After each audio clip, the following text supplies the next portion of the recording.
it will not benefit us as people, because whatever they are fighting for, they are fighting to see that maybe they can be able to sabotage the current government regime, so that they can be able to clinch power in some other way. So it is self-driven, it's self-oriented. It won't help Wamboi or Wanjiko as a Kenyan. And especially for our young people, I would tell them that please don't go. I mean, why should you just come out and risk your life? When you're dead, you're dead. Concentrate with building your life. Just to ask the people that are following him, because he has a big following that we cannot ignore. He has a big following. And today, if he decided to say, let everybody pour in the street, there's no business that is going to happen. And especially for us people in Nairobi, let's be mindful, because business are going to close down. We are not going to make money. Our children are going to go hungry, So that idea on Monday, if it could have been possible, the leader of opposition, he could have postponed this thing until end of this year. So nice, they immobilize all Kenyans for a prayer rally. Okay. Yeah, that will do. With God, all things are possible, but with men, it is impossible. So if we pray God and God intervenes, things will change.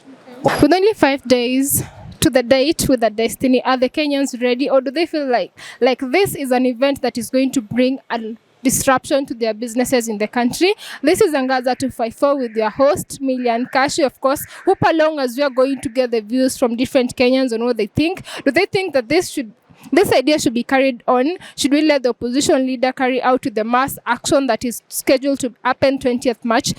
Here on CBD to collect views from different Kenyans. My name is Martin Diangui. Yeah, I'm a resident of Nairobi. So thank you, Martin. At the discussion we are having today on Angaza 254, we are talking about the date with the destiny that is scheduled to happen on Monday. What do you think about the whole idea? Okay, the idea is not that bad, but currently regarding the situation, the way things are, the economy, the way it is, yeah, actually I could say that I do support him, but it's not the best time for this. It's actually doing more harm than good. So I wouldn't support him, but he's actually doing it's a good thing that he's doing, but he's doing it at the wrong time. So, that's all I can say. So you're saying that it's not the right time for him to do it, but he's doing the right thing? Yeah, he's doing the right thing at the wrong time. Why do you think that he's doing the right thing? Because actually the government has to be held accountable of everything that it does.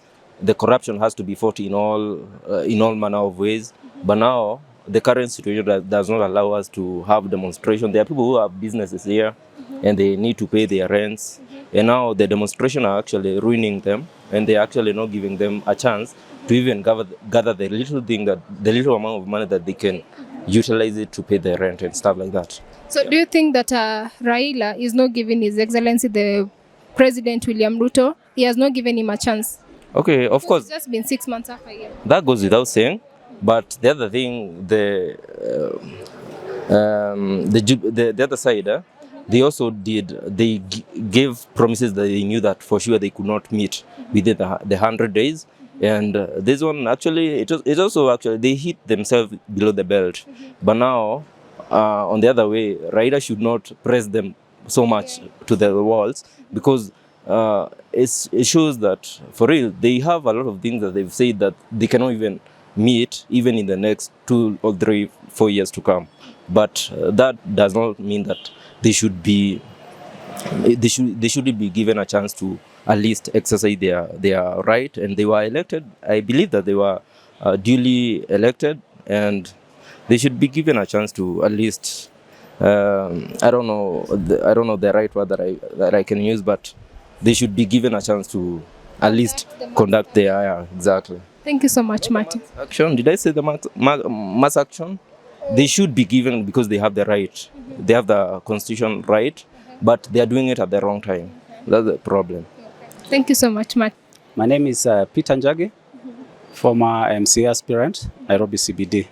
Okay. Yeah. So, Peter, the topic of today on Angaza 254, we are talking about the date with the destiny that is scheduled to be on Monday, 20th March. We want to take opinions from the Kenyans. We, as the owners of this country, want to know, what do you think about the whole idea?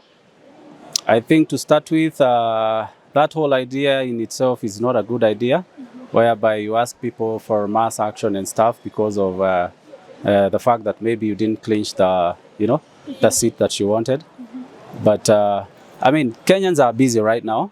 Nobody is concerned about, just going to the street to cause, all these chaos and do stuff for the sake of maybe one person. Yeah, there is a lot of hunger, as you can see in the country. I mean, prices are up. And of course, the new administration, when it comes into place, we have to give it time. Yeah, there is a lot of things and rot that they inherited from the previous administration. So I would urge my fellow Kenyans and Nairobians, for that matter, is to look at their lives, not necessarily looking at achieving the goal of one person. Yeah. So you feel like this one is a self-benefit, not more of a benefit of Kenyans as a country? It will not benefit us as people, because whatever they are fighting for, they are fighting to see that maybe they can be able to sabotage the current government regime, so that they can be able to clinch power in some other way. So it is self-driven, it's self-oriented. It won't help Wamboi or Wanjiko as a Kenyan, Yeah, it is just for these Wadosis and people who are already made it in life. They don't have a problem because they have bodyguards. You go and risk your life, you die. And especially for our young people, I would tell them that please don't go. I mean, why should you just come out and risk your life? When you're dead, you're dead. Concentrate with building your life. Yeah. So the last question, previously he's told his followers that they should boycott eating eggs. Does it not sound like an alarm to the Kenyans? What does this mean for us? No. I mean, this is just hulabalus. I mean, we should ignore. We should ignore them. It is never that serious. If today I told you don't take ugali and you go hungry, will I be the person feeling hungry? It is you. So it is for Kenyans to think for themselves. Don't let somebody think for you. Think for yourself. So do you think that the followers of Raila Odinga, the opposition leader, are in captivity? Like, this one is a corrupt government. Like, in terms of Raila, people have been following him, do this, we just do. If Baba said we are going to do it. Do you feel like it's kind of like a captivity? I don't think, everybody has their own right, because there is freedom of expression and everything. Yeah. And we cannot say that they're in captivity or something. They have the right to do everything that they want, yeah? Or whatever thing that they're like planning right now. But I would urge them to think, as much as you're a follower. Say, for example, like me, I'm an ardent follower of Ruto. And that in itself, there are some things that Ruto, maybe being the president, would tell me, and I would feel like they are not in line with what I believe in. As much as he's my leader, he's my party leader, there are some things that he might say, and then I'm like, no, I'm not going to follow that route. The same thing with people, the followers of Raila Odinga. And we love that man because, they are people who fought for democracy and everything. We respect them. So it's just to ask the people that are following him, because he has a big following that we cannot ignore. He has a big following. And today we decided to say, let everybody pour in the street. There's no business that is going to happen. And especially for us people in Nairobi, let's be mindful, because business are going to close down. We are not going to make money. Our children are going to go hungry, And at the end of the day, the children of these leaders, they are not going to go hungry. Let's be, let's think and, yeah. Hello. I'm here with Wycliffe. So Wycliffe, the topic of today, the topic on Angaza, we are talking about the Date with the Destiny that is scheduled to be on Monday, 20th. And we want to know, we as Kenyans, because it's our country, we want to take your opinions. We want to know what you people think about the whole idea. Are you people ready for Monday, or are you, No, we are not ready for that idea on Monday. If it could have been possible, the leader of opposition, he could have postponed this thing until end of this year, so that at least people can have a break, can at least raise money for food, for school fees, such like, yeah. So why do you think should be pushed to the end of the year? Do you feel like maybe, yes, we need this mass action, but not now? Why do you feel like we need it as a country? Even we don't need it. We only need to work.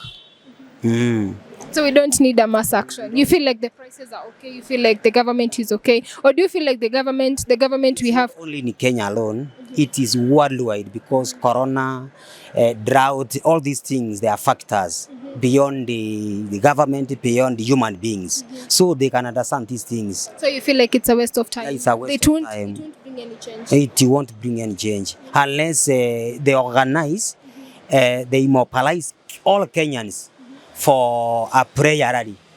Okay. Yeah, that will do. How do you think that a prayer will help us as Kenyans?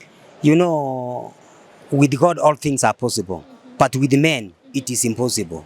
So if we pray God and God intervenes, things will change automatically. So we need God more than we need a mass action. Yeah. Thank you so much. Hi. So I'm here with Joseph, a resident of Nairobi.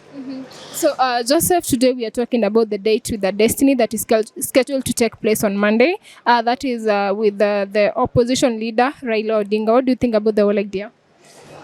Me, what I think, I'm just going to sema kitu kidogo tu. The idea that ako nayo, kama kutoka kitambo ndio amekuwa akipigania wananchi, hatukatai. Na pia anafaa kuelewa amekuwa kwa serikali. Na kuna mambo waliahidi hata hiyo wakati yote amekuwa na hawajaweza kutimiza yote. Na hakuna mtu anakuanga 100% righteous. Na kama vile pia wao ile wakati wenye walikuwa tuliwapatia nafasi na wakatimiza ile walitimiza na ile yenye hawakuweza ikakuja ikajaribu kutimizwa na mwingine, pia angefaa kupatia huyu mtu nafasi. Na tena Raila mtu mkubwa kwa hii nchi. So ni right thing sawa anafanya. Tunashukuru. Ajaribu kupigania common mwananchi, lakini hiyo ya kudemonstrate anafaa kuconsider kuna watu wako pia na mabiashara na kuna watu ambao hawako employed ati hata kilala atapata pesa end of the month. Kuna wale wanashughulikia pesa yao ni ya day to day. Sawa? Na kukiwa na demonstration ina affect kila mtu. So mimi nilikuwa na suggest being that yeye ni mtu mkubwa kwa hii nchi and they are friends with already the current president. Na they are friends, of course, I believe so. Hiyo yenye anataka kufanya ama anataka kutusaidia nayo, mimi ningesuggest waongee kwa maana wako na manamba. Wasa wapiganie masimu, waongee na najua pia the current president ni mtu God fearing na ni mtu wa kanisa. Sidhani anaweza kubali watu wanyanyasike kama if at all amepelekewa hii idea, maybe hakuwa ameona juu. Unajua mambo yakiwa mengi, hawezi kuwa able kuona kila kitu. Na sio kila kitu pia anaweza kuwa able kukua na they are getting tabled on his table by the people under him, but maybe itakuwa ni opportunity ya mzee kuwa ameona aseme kile kenye kitengo ile yenye nafaa kusema ama kumtable hiyo kitu kwa meza haijafanya ndo anawafanyia. So wacha tu wakutane, waongee, wa book appointment, waongee. Na mimi niko na imani kwamba kulingana vile najua pia the current president ni mtu amekuwa hustler, ni mtu amehustle, anajua shida ni nini, anajua kulala njaa ni nini. So sidhani kama wanaweza kosana, lakini demonstrations is support. Okay. So the final question, Joseph, we are asking, do you think that as the opposition and His Excellency the president, they should sit down and discuss about the nation? Yes, me pangu, my suggestion is that for the sake of wananchi and avoiding of destruction of maybe what has already accosted the government, like the buildings and also the endangering people's lives, because there's no demonstration, me I can assure you, that has ever occurred and kukose watu wameumia, watu wamekufa, maduka zimerutiwa, because it's never a peaceful demonstration as it has always been claiming that it's going to be a peaceful one. So once bitten twice shy, and me I'm not going to lie that kuna peaceful demonstration when it comes to Kenya. Okay. Demokrasia yetu haijafika hapo. So mi nasema watu waongee juu hatuko ready to lose people's lives, hatuko ready kuharibu people's properties, to take advantage of rooting people's shops and all that. Hapana. Mi najua people always can talk. Na palipo na maongezi hapakosangi solution. Thank you.